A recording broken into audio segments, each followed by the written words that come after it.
Adolf Hitler. His most monstrous act was the Holocaust. It was a state-sponsored effort to exterminate 6 million Jews. Yeah, and this was all because he had the twisted idea that Aryans, especially Germans, were a master race. So in order to preserve his so-called master race, everyone else had to die. His crimes against children were honestly some of the most disgusting. The Jewish children in these camps were often sent to gas chambers on arrival just because they were considered useless for labor.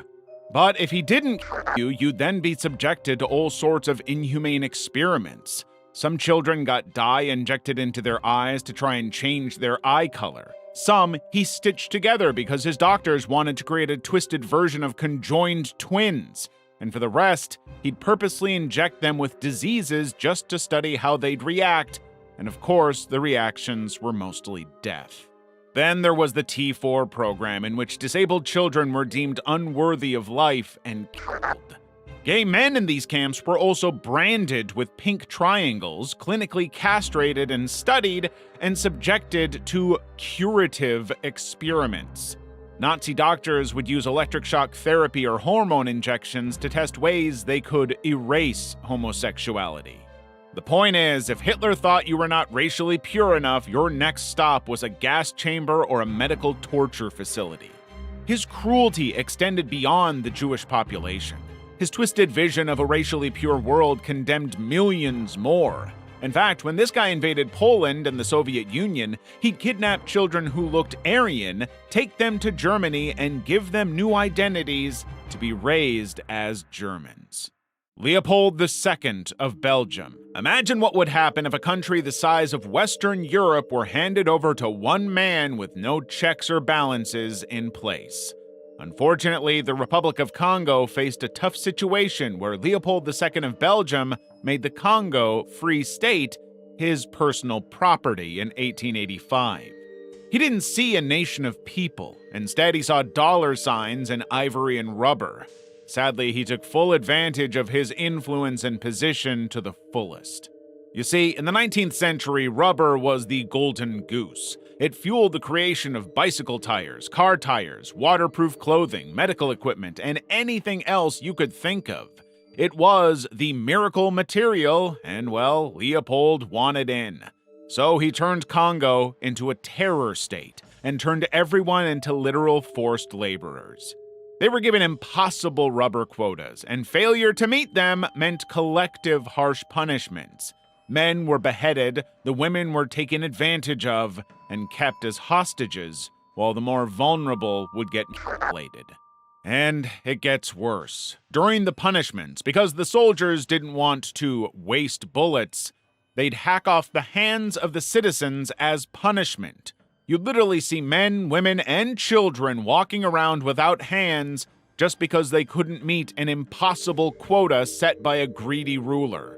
What's worse is that he spun the tale in Europe by calling it a humanitarian mission to bring Christianity and civilization. Meanwhile, the Congo was just a private slave camp that made him one of the wealthiest men in Europe. His evil had devastating effects. Starvation, disease, and forced labor led to the deaths of about 10 million Congolese. That's more than half the population. Only after journalists, the real missionaries and whistleblowers, revealed Leopold II's actions did Belgium take the Congo from him in 1908. But by then, the damage was already too deep. Even worse, the evil man never stood trial. He faced no international justice and never even admitted guilt for all his crimes. Enver Pasha. His entire legacy started when he played a major role in the Armenian genocide of 1915 to 1916. At this point, Enver was a leading member of the ruling committee of Union and Progress and a right-hand man to the Ottomans. So when he started telling the Ottomans that the Armenians were a threat to their survival during World War I, they believed him. But the truth was that their destruction aligned neatly with his dream of a uniform Turkish empire.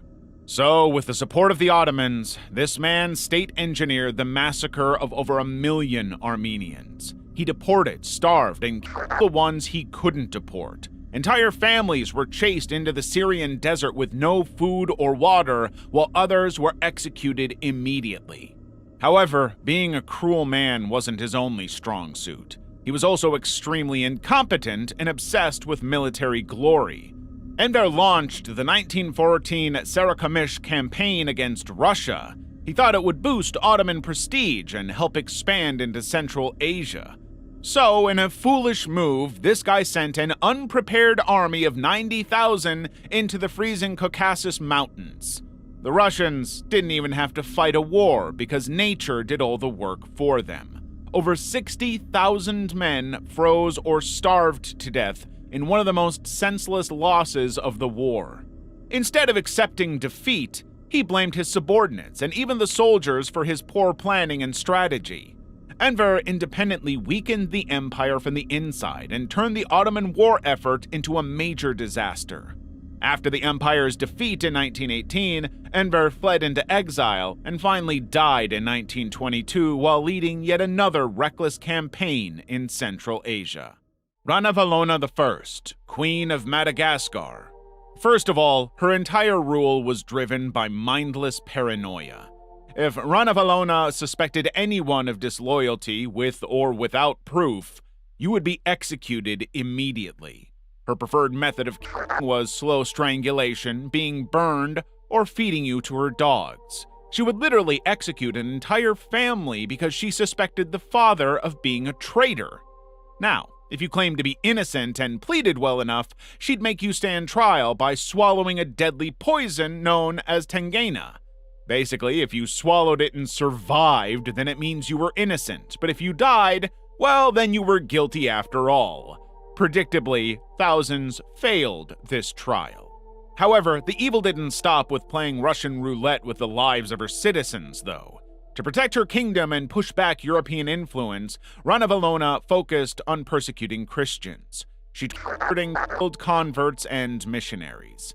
She feared colonization, so she cut ties with the outside world. Madagascar became isolated, but she still played European powers against one another. While this kept her throne safe, it cost her citizens dearly because the lack of trade made starvation and disease a part of their lives. It is believed that the population of Madagascar was cut by as much as half during her reign. Mary I, Queen of England, popularly known as Bloody Mary. She had a strong vendetta against Protestants simply because they refused to renounce their beliefs. Her reputation was shaped by fire. She ordered the burning alive of over 300 Protestants. For Mary, burning them wasn't just a punishment, but a terrifying example meant to scare the rest of England into returning to Catholicism. You see, she was born and raised a devout Catholic, so she saw the Protestant Reformation as a personal insult and a spiritual disaster to all of England. Also, her father, Henry VIII, broke with Rome. He dissolved all Catholic monasteries and declared himself head of the Church of England, and this made matters worse. Mary spent her entire childhood labeled as an illegitimate child. This happened after her father divorced her mother, Catherine of Aragon. So when she became queen in 1553, it seemed Catholicism was slowly losing its grip. She believed she was fighting a holy war to save England's soul and restore the true faith. Aside from her cruel burnings, her reign was also filled with dread and instability. She married Philip II of Spain, a Catholic foreign king. This made her reign even more unpopular and fueled fears and rumors that England would become a pawn of Spanish power. However, she still couldn't get pregnant and produce an heir, which only worsened the nation's sense of dread. Sadly, her public executions did the complete opposite of what she set out to do. It simply created martyrs out of men like Hugh Latimer and Thomas Cranmer. And by the time she eventually died in 1558, her violence had only managed to harden Protestantism. Suharto, Indonesian president. Suharto is often called one of the most evil leaders of the 20th century. And this isn't an exaggeration. His rule was marked by death and blood. Lots of it. He first rose to power in 1965 after he stepped in and saved the then-president Sukarno from a coup, which he promptly blamed on communists. This then led to one of the deadliest purges in modern history because over the next year, Suharto tortured between 500,000 and 1 million people. The victims included suspected communists, leftists, and even ordinary villagers.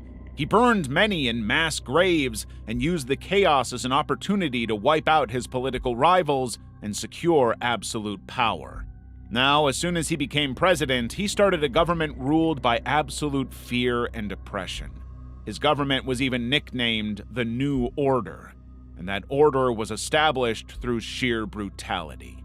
The press was silenced, political parties lost their power, universities kept a close eye out for any sign of opposition. He used the military as his personal bodyguards and enforcers.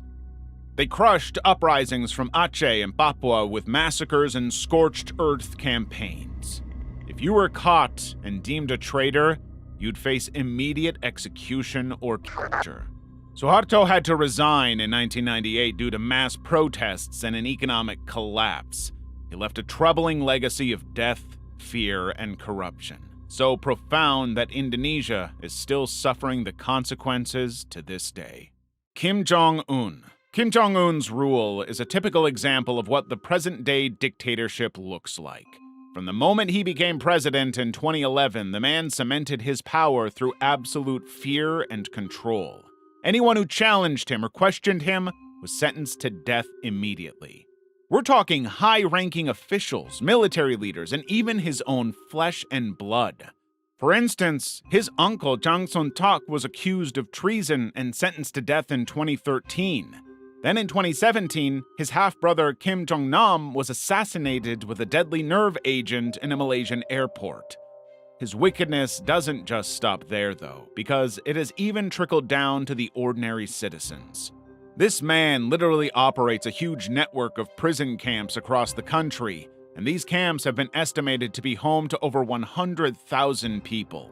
These are not criminals. They're regular citizens. They suffer because they were accused of disloyalty.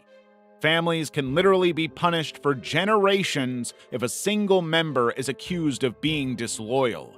According to Kim, they are all guilty by association. His regime has skillfully crafted propaganda that presents him as a near mythical leader. Also, he controls the country by isolating it from outside information, internet access, and any form of foreign media. Kim invests the country's resources in nuclear weapons and military power.